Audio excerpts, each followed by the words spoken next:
আসসালামু আলাইকুম everyone. Boutique স্টুডিওর আজকের এপিসোডে আপনাদের সকলকে স্বাগত। আমি হোস্ট হিসেবে আছি মোহাম্মদ শাহরিয়ার রহমান প্রান্ত এবং আজকের অতিথি 2026 আইটি নির্বাচনের সমাজ কল্যাণ বিষয়ক সম্পাদক পদপ্রার্থী জিজি প্যানেল হতে মনোনীত ইঞ্জিনিয়ার মোহাম্মদ আরফান আলী পিকে ভাই। চলুন তার কাছ থেকে শুনে নিই আমরা তার ব্যক্তি জীবন, কর্মজীবন এবং আসন্ন আইটি নির্বাচন সম্পর্কে ভাবনা।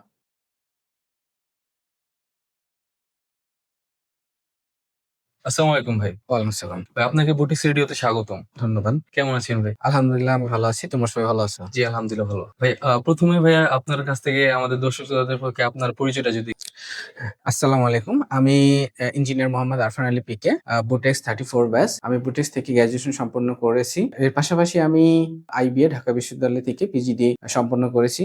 এটা গার্মেন্টস বিজনেসের উপরে। দেন আমি জাহাঙ্গীরনগর বিশ্ববিদ্যালয়ের আইবি থেকে এমবিএ সম্পন্ন করেছি। আমি হান্টসম্যান আরকমার মতো মাল্টিন্যাশনাল কোম্পানিতে দীর্ঘদিন আমি কাজ করেছি। হান্টসম্যান আরকমাতে কাজ করার পরে আমি বর্তমানে এমটেক সলিউশন বিডি লিমিটেডে হেড অফ সেলস হিসেবে কর্মরত আছি। ভাই এই যে আপনি যে পিজিডি বা এমবিএ করেছেন, তো টেক্সটাইল শিক্ষার পাশাপাশি ম্যানেজমেন্ট শিক্ষার গুরুত্বটা আপনি কিভাবে দেখছেন ভাই? অবশ্যই এর গুরুত্ব অপরিসীম।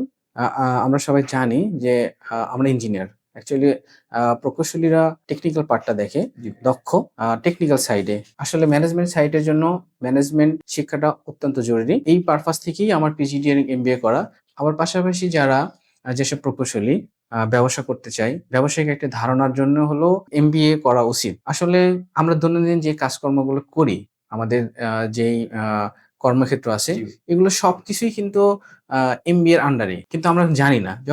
আমি যখন এমবিএ করতে গেলাম, তখন দেখলাম যে আমাদের কাজগুলো আসলেই এমবিএ রিলেটেড। কিন্তু আমরা কখনো এটা বুঝতে পারি নাই যে আসলে এটা এমবিএ এর সাথে রিলেটেড। তো আমি মনে করি যে সকল প্রকৌশলীকে এমবিএ বা আদার্স পড়াশোনা করা উচিত ম্যানেজমেন্ট স্কিলের জন্য। তাহলে হবে কি, একদিকে টেকনিক্যালি দক্ষ, আর এদিকে ম্যানেজমেন্টে দক্ষ।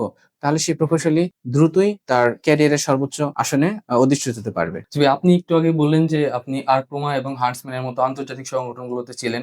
তো এই জায়গাগুলোতে কাজ করার অভিজ্ঞতা আপনার চোখে কিভাবে দেখছেন ভাই? আসলে আমি বলতে পারো যে আসলে আমি অনেক ভাগ্যবান। আমি ২০১৩ সালে যখন বুটেক্স থেকে গ্র্যাজুয়েশন সম্পন্ন করি, তখন আমি পাস করার পরে সর্বপ্রথম আমি সুইস কালার্স বাংলাদেশ লিমিটেডে জয়েন করি সেলস এক্সিকিউটিভ হিসেবে। এটা এজেন্ট ছিল, agent for হান্টসম্যান Singapore private limited, একটি মাল্টিন্যাশনাল কোম্পানি। শুধু এটা বাংলাদেশে না, সারা ওয়ার্ল্ড এর নাম্বার 1 একটা কোম্পানি ছিল। তো আমি জয়েন করার কিছুদিন পরে আমাদের ট্রেনিং এর জন্য আমাদের মুম্বাই অফিসে পাঠানো হয়। সেখানে গিয়ে আমি আসলে অনেক কিছু শিখেছি এবং মাল্টিন্যাশনাল যে একটা কালচার, এই কালচারে যে বড় হওয়া, লার্নিংটা অনেক ভালো হয়। সেটা technical learning, sales excellence training থাকতো আমাদের প্রতি মাসে, মাসে বা বিভিন্ন ধরনের ট্রেনিং এ আমি অংশগ্রহণ করেছি। তো আমি মনে করি যে আমি ভাগ্যবান যে আমি এরকম মাল্টিন্যাশনাল একটা কোম্পানিতে জব করি। পরবর্তীতে হান্টসম্যান যখন আরকোমা টেক ওভার করে, দেন আমি আরেকটা কালচার পাই। আরকোমা ওয়ার্ল্ড এর নাম্বার 1 কোম্পানি। সো আমি ২ টা বড়, বড় কোম্পানিতে জব করার কারণে আমি অনেক কিছু শিখেছি, যেটা আমার ক্যারিয়ারে অনেক হেল্পফুল ছিল। কারণ একটা মাল্টিন্যাশনাল কোম্পানি শুধু তার পেশাগত যে দক্ষতা সেটা বৃদ্ধি করে না। আসলে কিভাবে পেশাগত উন্নয়ন করা যায় সেটার জন্য তারা সর্বদা সচেষ্ট থাকে এবং আমাদেরকে বিভিন্ন ট্রেনিং এর মাধ্যমে সেগুলোতে স্কিল গড়ে তোলে, যেন আমরা সেটা বাস্তবায়ন করতে পারি আমাদের কর্মক্ষেত্রে। সো আমি বলতে পারি যে আমি আসলে ভাগ্যবান যে আসলে এসব মাল্টিন্যাশনাল কোম্পানিতে জব করে আমার অনেক ক্যারিয়ার অনেক ডেভেলপমেন্ট হয়েছে। ভাই আপনি বর্তমানে এমটেক সলিউশনস বিডি লিমিটেড এর হেড অফ সেলস হিসেবে আছেন। তো যে নতুন যে প্রকৌশলীগুলা তাদের মধ্যে যে সমস্যাগুলো উদ্ভূত হচ্ছে তা আপনি কিভাবে দেখছেন? সমস্যাগুলো আসলে আমাদের বলতে পারো যে আসলে আমাদের টেক্সটাইল সেক্টরের সম্বন্ধে একটা নেগেটিভ ধারণা আছে। আমি যদি দেখি যে বুটেক্স এর অ্যাডমিশন যে হেল্প ডেস্ক, জি। সেখানে আমাদের বুটেক্স এর জুনিয়ররাই কিন্তু বুটেক্স সম্বন্ধে অনেক নেগেটিভ কথাবার্তা বলে। তো আমার কাছে যেটা এখন মনে হচ্ছে যে এটা মেইন চ্যালেঞ্জ এখন। জুনিয়রদেরকে মোটিভেট করা যে আসলে টেক্সটাইলে পড়াশোনা করলে যে কতটা ভালো হবে। তো আমি আমার এক্সপেরিয়েন্স থেকে বলি, আমি অ্যাডমিশনে কিন্তু খুব ভালো, ভালো জায়গায় সুযোগ হয়েছিল আমার ভর্তি হওয়ার। সেটা রুয়েট, কুয়েট, এক্সেপ্ট বুয়েট। সো আমি এগুলো ছেড়ে কিন্তু বুটেক্সে ভর্তি হয়েছিলাম। তো আমি মনে করি এখন যেসব জুনিয়ররা ভর্তি হতে চাচ্ছে বা একটা চ্যালেঞ্জ মনে করতেছে টেক্সটাইল বুটেক্সে পড়ে কি হবে? আমি মনে করি তাদের জন্য একটা ডাবল অপরচুনিটি। আ আ তারা যদি টেক্সটাইল সেক্টরে জব করতে নাও চায় তাহলেও অন্য সেক্টরে তারা জব করতে পারবে। বোনাস হিসেবে যদি মনে করেন না আমি আবার টেক্সটাইল সেক্টরে জব করতে পারবো, তো সেখানে জব করতে পারবেন। সো তাদের একটা সুযোগ। সো এখানে চ্যালেঞ্জ যেটা হচ্ছে এখন জুনিয়রদের, আমি ফ্যাক্টরি গুলোতে ভিজিট করি রেগুলার সেলস পারপাসে। তো ফ্যাক্টরিদের যে একটা কনসার্ন, আমাদের জুনিয়র ছেলেপেলে যারা জয়েন করে 2-3 মাস বা 5 মাস 6 মাসের মধ্যে জব চেঞ্জ করতেছে। যার কারণে অনেক ফ্যাক্টরিতে কিন্তু এটা রেস্ট্রিক্টেড হয়ে যাচ্ছে বুটিক্সিয়ানদের জন্য। সো এটা আমি মনে করি সামনে অনেক বড় চ্যালেঞ্জ হবে ফর বুটিক্সিয়ান। কারণ রিক্রুট করতে চাইবে না। কারণ একটা কোম্পানিতে তোমাকে রিক্রুট করার পরে তুমি যদি তাদেরকে ফিডব্যাক না দাও, তাহলে তো আসলে তারা রিক্রুট করতে চাইবে না। যদি 6 মাস 1 বছর পর জব সুইচ করো। তো আমি তোমাদের মাধ্যমে বার্তা দিতে চাইবো যেসব জুনিয়র আছে, কোথাও জয়েন করার আগে ভালোভাবে চিন্তা করে জয়েন করা উচিত। কারণ সে শুধু নিজের ক্ষতি করতেছে না, আরেকজন বুটিক্সিয়ানদের কিন্তু ক্ষতি করতেছে। সো এটা মাথায় রেখেই জয়েন করা উচিত। সো এটা অবশ্যই আমি মনে করবো যে মানে আমি তোমাদের মাধ্যমে বার্তা দিতে চাই, এটা একটা ফার্ম ডিসিশন নিয়ে ক্যারিয়ার শুরু করা উচিত। ভাই আপনি আইটিটি এর অন্তর্বর্তীকালীন কমিটির মেম্বারশিপ কমিটির সদস্য হিসেবে ছিলেন, তো সেই সময়কার সদস্যদের মাঝে আপনার প্রত্যাশা এবং অভিযোগ এগুলো কেমন ছিল, তাদের কাছে অভিব্যক্তি কেমন ছিল ভাই, আপনি যদি কিছু বলতেন। অভিযোগের শেষ নাই। আমি মনে করি যে পরিমাণ প্রচারণা চালিয়েছি যে সদস্য হওয়ার জন্য, আনবিলিভেবল। কিন্তু আমি আশানুরূপ সদস্য করতে পারি নাই। তোমরা হয়তো জানো যে গত 2013 সালের নির্বাচনে প্রায় 3500 প্লাস ভোটার ছিল। কিন্তু এবার ভোটার মাত্র 2652। তার মানে 13 বছর পর ইলেকশন হচ্ছে কিন্তু ভোটার সংখ্যা কমে গেছে। কারণ হচ্ছে এই সদস্যদের অভিযোগ ছিল অনেক বেশি। কেন তারা আইটিটি সদস্য হবে? হ্যাঁ, তাদের ফার্স্ট কোশ্চিন, আমার আইটিটি সদস্য হয়ে লাভ কি? তো এবং তাদের প্রত্যাশা ছিল যে আইটিটি হবে একটা সদস্যদের কল্যাণে, শুধু ইফতার এবং পিকনিকের মধ্যে সীমাবদ্ধ নয়। তো আমরা একটা ফরম্যাট দাঁড় করেছিলাম যে কেন আইটিটির মেম্বারশিপ হবে। তো আসলে আমরা এমন প্রচারণা করেছি যে আইটিটির যে প্রোগ্রাম গুলো ছিল, মানে বিভিন্ন প্রোগ্রামে আমরা বুথ করেছিলাম যে মেম্বারশিপ হওয়ার জন্য, কিন্তু তারপর আমরা আশানুরূপ মেম্বার পাই নাই। তো আমি মনে করি যে তাদের যে প্রত্যাশা যেগুলো ছিল সেগুলো আমরা কিছুটা করাও ছিল। বাট আমাদের এই যে অন্তর্বর্তীকালীন কমিটি, আমরা সেই কাজগুলো করেছি। আমরা পিকনিক করি নাই, আমরা ইফতার করেছি সফল, কারণ আমাদের খাবার শর্ট ছিল না, একটা অভিযোগ ছিল। তারপরে আমাদের সেমিনার ছিল, মেশিন মেনিয়ার একটা ফেয়ার ছিল, আরো অনেক প্রোগ্রাম ছিল, ক্রিকেট টুর্নামেন্ট, পিঠা উৎসব, আমাদের সংবাদ সম্মেলন ছিল বাজেট নিয়ে। সো এগুলো, জব ফেয়ার ছিল 2টা। এগুলো প্রত্যাশা আমি দেখছি কথা বলে। এর পাশাপাশি হচ্ছে একটা ছিল যে সদস্যদের একটা সিকিউরিটি, ওয়েলফেয়ার ট্রাস্ট ফান্ড সহ অনেক কিছু ব্যাপার, এগুলো অনেকে প্রত্যাশা করে, যে মনে করে যে তাদের সবসময় পাশে যেন সদস্যরা থাকে। তো আমি মনে করি যে তাদের প্রত্যাশা অনেক বেশি। সেই প্রত্যাশা অনুযায়ী যদি আইটিটি কাজ করতে পারে, তাহলে ভবিষ্যতে আইটিটি সদস্য সংখ্যা বাড়বে। ভাই আপনি আসন্ন আইটিটি নির্বাচনে সমাজ কল্যাণ বিষয়ক সম্পাদক পদে নির্বাচন করছেন, তো আপনার কাছে সমাজ কল্যাণ শব্দটির অর্থ কি শুধু আর্থিক সহায়তা, নাকি এর পরিধি আরো বিস্তৃত? এই সম্পর্কে যদি কিছু বলতেন ভাই। ডেফিনেটলি এটা শুধু আর্থিক সহায়তা নয়। সমাজ কল্যাণ বলতে আসলে সদস্যদের কল্যাণে অনেক কিছু আছে। আমরা সবাই একটা টেক্সটাইল পরিবারের সদস্য, আইটিটির সদস্য। আমরা কিন্তু জব লাইফে কঠিন চ্যালেঞ্জের মুখোমুখি হই। জি অবশ্যই। তো এইসব কঠিন সময়ে জীবনের, সেটা পেশাগত হোক এবং বাস্তবিক জীবনে হোক, এইসব কঠিন সময়ে সবসময় সবাই প্রত্যাশা করে একটি মানে শক্তিশালী সংগঠনের সহায়তা। তো আমি মনে করি যে সমাজ কল্যাণে শুধু আর্থিক না, সদস্যদের বিপদের সময় পাশে দাঁড়ানোটাই হচ্ছে পাশে দাঁড়ানোটা, দাঁড়ানো সহ আরো অনেক কিছু আছে। অনেক কিছুর মধ্যেই এটা সীমাবদ্ধ আছে। তো শুধু আমি মনে করি না যে শুধু আর্থিক সহায়তা নয়। ভাই আপনি আলোকিত তেঁতুলিয়া নামে একটি সংগঠনের সভাপতি হিসেবে ছিলেন, তো এই অভিজ্ঞতা আপনি আইটিটিতে কল্যাণমূলক কার্যক্রমে কিভাবে কাজে লাগাতে পারেন বলে আপনি মনে করছেন? হ্যাঁ, আমি এই সংগঠনে বর্তমানেও আমি আছি। জি। আমরা বিভিন্ন সময় আ এ এ বিভিন্ন অভাবগ্রস্ত এবং দরিদ্র মানুষদের সহায়তা করে থাকি। বিভিন্ন চিকিৎসা সেবা দিয়ে থাকি, এবং যারা যেসব দরিদ্র ছাত্রছাত্রী আছে তাদেরকেও আমরা সহায়তা করার চেষ্টা করে থাকি। তো এখানে এটাই যে আমি একটু আগে বললাম যে আসলে সমাজ কল্যাণ সম্পাদক পদে যেহেতু আমি নির্বাচন করতেছি, এগুলো সবই সমাজ কল্যাণের অন্তর্ভুক্ত।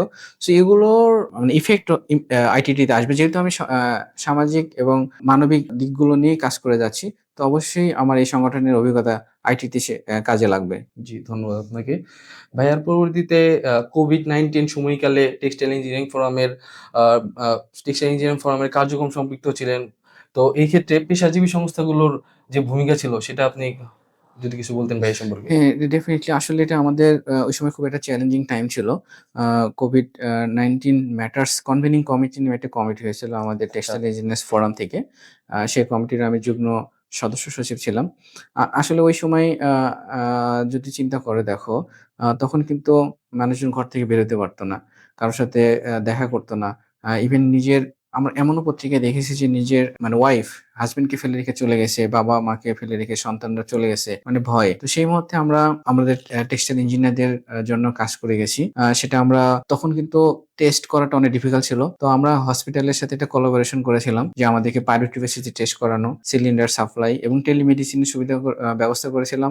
তারপরে যারা জবলেস ছিল তাদেরকে আমরা খাবার সহায়তা প্রদান করি। এবং ওই সময়ে আমার স্পষ্ট মনে আছে, আমার এক বন্ধু তখন তো অনেক জব চলে গেছিল, যে ফ্যাক্টরি গুলো বন্ধ। তো দেখা গেছে কেউ স্যালারি পাচ্ছিল না। আমরা টেক্সটাইল ইঞ্জিনিয়ারিং ফোরামের সহায়তায় আমরা কিন্তু বকেয়া স্যালারিও উঠানো মানে ব্যবস্থা করা হয়েছিল। তাদের একটা আর্থিক একটা ইয়ে ছিল। এরপরে আমরা কোভিড শেষে যেসব টেক্সটাইল পরিবারের সদস্যরা কোভিডে মারা গিয়েছিলেন তাদের জন্য আমরা মিলাদ ও দোয়া মাহফিলের ব্যবস্থা করেছিলাম। আচ্ছা ভাই, ধন্যবাদ ভাইয়া। ভাইয়া, যেমন জিজি প্যানেলে অনুযায়ী টেক্সটাইল ওয়েলফেয়ার ট্রাস্ট পুনর্গঠন, স্বাস্থ্যসেবা, শিক্ষাবৃত্তির মতো বিভিন্ন তহবিলের পরিকল্পনা করা হয়েছে। তো এগুলোর ভিতরে ভাইয়া আপনি কোনটাকে অগ্রাধিকার দিবেন? হ্যাঁ, একটু আগে যেটা তুমি আমাকে কোশ্চেন করছিলা যে সমাজ কল্যাণের মধ্যে কি শুধু আর্থিক হ্যাঁ। কিনা, এই যে এগুলো অনেক কিন্তু আর্থিকের মানে সহায়তার বাইরে। বাইরে, হ্যাঁ। যেমন আমরা সবাই প্রাইভেট টেক্সটাইলে, যারা textile sector totally private, Private। তো এখানে আসলে জবের মানে সিকিউরিটি খুবই কম। দেখা গেছে এমন অনেক সিনিয়র পজিশনে টেক্সটাইল ইঞ্জিনিয়ার আছে যে সকালবেলা ফ্যাক্টরিতে গেছে যে ঢুকতে পারতেছে না, কি হয়েছে উপর থেকে নিষেধ করে দিয়েছে যে তারা আর চাকরি নেই। তো এই যে হঠাৎ করে একটা জব চলে যাওয়া, একজন টেক্সটাইল ইঞ্জিনিয়ার যখন টপ পজিশনে চাকরি করে তার কিন্তু লাইফ স্টাইল একটা মেনটেন করতে হয়। হঠাৎ যখন জব চলে যায় তখন কিন্তু সে দিশেহারা হয়ে যায় যে আসলে কিভাবে জিনিসটাকে মেনটেন করবে। তো আমাদের ইশতেহারে কিন্তু সেকেন্ড অপশনে আছে ইমার্জেন্সি ফান্ড ক্রিয়েট। তো এই ক্ষেত্রে আমরা একটা ব্যবস্থা করব যে যারা টেক্সটাইল প্রকৌশলীগণ যদি তাদের স্বাভাবিক লাইফ লিড করার জন্য যে সাডেন একটা যে ফিনান্সিয়াল একটা সাপোর্ট দরকার, সেটা ব্যবস্থা করব। এবং এর পাশাপাশি যে আরো যে পয়েন্টগুলো আছে আমাদের, যেমন অলরেডি মেডিকেলের যে একটা স্বাস্থ্যসেবার যে একটা অনেক হাসপাতালের সাথে আমাদের একটা চুক্তি আছে, ইবনে সিনা, ক্রিসেন্ট, ইউনাইটেড, এটা আরো বাড়াবো আমরা। আমাদের হচ্ছে একটা লাইফ ইন্স্যুরেন্সের কথা বলা আছে, সেটা অবশ্যই নিশ্চিত করবো। এটা করতে পারলে আমাদের জন্য খুবই ভালো। আরো আমাদের প্রকৌশলীদের সন্তানদের স্কলারশিপ বৃত্তি সুবিধাটাও আমরা অ্যাড করেছি। এবং বিধবা এবং এতিম যেসব অসহায় টেক্সটাইল প্রকৌশলীদের পরিবারটি থাকবে তাদেরকে আমরা সহায়তা করব। এর পাশাপাশি আমরা যেটা আমাদের আইবিতে আছে যে একজন টেক্সটাইল প্রকৌশলী যদি অকালে মারা যায় তাহলে তার সন্তানদের জন্য মান্থলি একটা অ্যামাউন্টের ব্যবস্থা করা হয়, এটা 25 বছর পর্যন্ত। তো আমার ইচ্ছা আছে, আমার ব্যক্তিগত এটা আমার মতামত, এটা আমাদের আইটিটিতে এটা ইমপ্লিমেন্ট করা যায় কিনা। আমি আমার মানে আন্তরিকতা এবং সততা দিয়ে সর্বোচ্চ চেষ্টা করব এই কাজটি করার জন্য, ইনশাআল্লাহ। তো ভাইয়া, অনেক সময় দেখা যায় যে আইটিটির যে সদস্যগুলো আছে তাদের কাছে যেমন আইটিটির কল্যাণমূলক কার্যক্রমগুলো তথ্য ঠিক মতো পৌঁছায় না। এই যে ভাই দূরত্ব ঘাটতিটা, এটা ভাই কিভাবে নিরসন করা যায়? এটা আসলে আমি বলি এটা দূরত্ব হওয়ার কারণ হচ্ছে যে বিগত 13 বছর আইটিটির কোনো নির্বাচন হয় নাই। তো আসলে যার কারণে সবাই আইটিটি বিমুখ ছিল। আমি আমি আমি যদি বলি, আমি ক্যাম্পাস অবস্থায় যখন ক্যাম্পাসে ছিলাম তখন কিন্তু আইটিটির নাম শুনছি।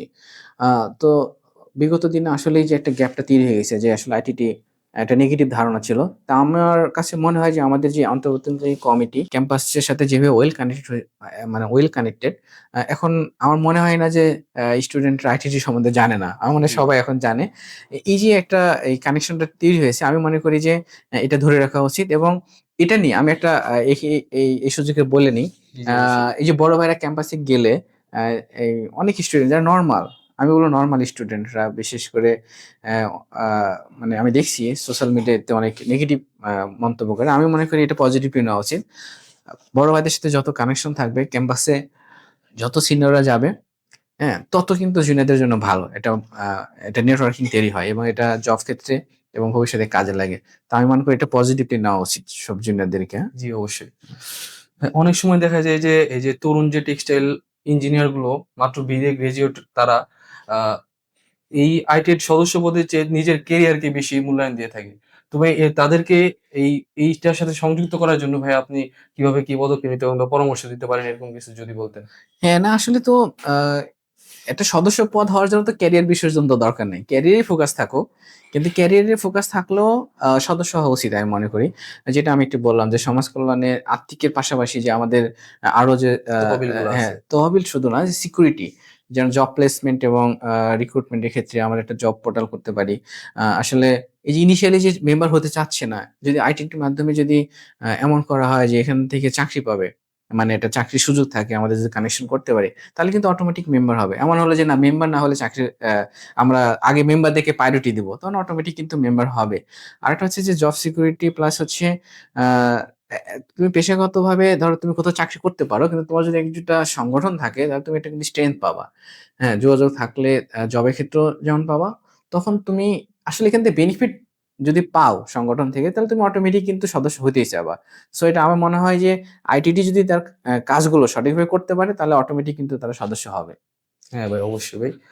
ইতিমধ্যে ভাই দেখতে দেখতে আমরা আমাদের এই এপিসোডের শেষ পর্যায়ে চলে আসছি ভাই। আপনার জন্য আমাদের আর একটি মাত্র প্রশ্ন রয়েছে। তো ভাই, আমাদের আগামী 26শে জুন আমরা জানি যে আমাদের আইটিটি নির্বাচন।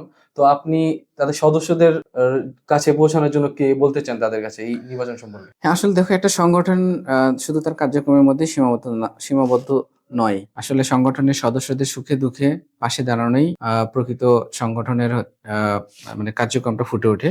তো আমি নির্বাচিত হলে আমি চেষ্টা করব আমার আন্তরিকতা, আমার সততা এবং নিষ্ঠার দ্বারা সদস্যদের কল্যাণে কাজ করে যাওয়া। আর আমি দর্শকদের উদ্দেশ্যে বলতে চাই, আগামী 26শে জুন শুক্রবার আসন্ন আইটিটি নির্বাচন। আমি সমাজ কল্যাণ সম্পাদক পদে নির্বাচন করছি জিজি প্যানেল থেকে। তো আমি এবং আমার প্যানেলের সবাইকে আপনারা ভোট দিয়ে বিজয়ী করবেন। আমরা আসলে কোনো প্রতিশ্রুতি দিতে চাই না, বড় আমরা আসলে ইতিমধ্যে প্রমাণিত যে আমরা সবসময় সদস্যদের বিপদে এবং সংকটে পাশে ছিলাম, এবং আপনারা যদি আমাদেরকে নির্বাচিত করেন, তাহলে ভবিষ্যতে আমরা পাশে থাকবো। আমি সকল সদস্যদের কাছে জিজি প্যানেল এবং আমার জন্য দোয়া, ভোট এবং সমর্থন প্রত্যাশা করছি। আপনারা সবাই 26 তারিখ বুটিস ক্যাম্পাসে আসবেন, জিজি প্যানেলে ভোট দিয়ে আমাদেরকে জয়যুক্ত করবেন। ধন্যবাদ ভাইয়া বুটিক্স রেডিওকে আপনার মূল্যবান সময় দেওয়ার জন্য। ধন্যবাদ তোমাদেরকেও। আসলে আমরা যখন বুটিক্সে ছিলাম, এত ক্লাব বা এত সংগঠন ছিল না। আমি বুটিক্সের যারা এখন পড়াশোনা করছে, বর্তমানে ক্যাম্পাসে আছে, তাদেরকে আমি একটা বার্তা দিতে চাই।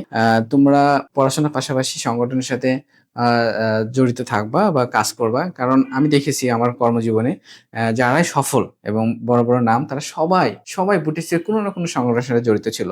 কারণ আমাদের কাজই হচ্ছে ম্যানেজমেন্ট।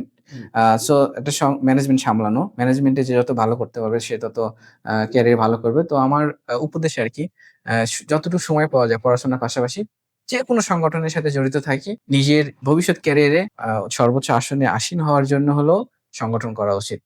ধন্যবাদ তোমাদেরকেও। ধন্যবাদ। ধন্যবাদ দর্শকবৃন্দ এতক্ষণ বুটিক্স রেডিওর এই পর্যায়ে থাকার জন্য। দেখা হবে আবার পরবর্তী কোনো গল্প নিয়ে। ততক্ষণ পর্যন্ত ধন্যবাদ। আসসালামু আলাইকুম।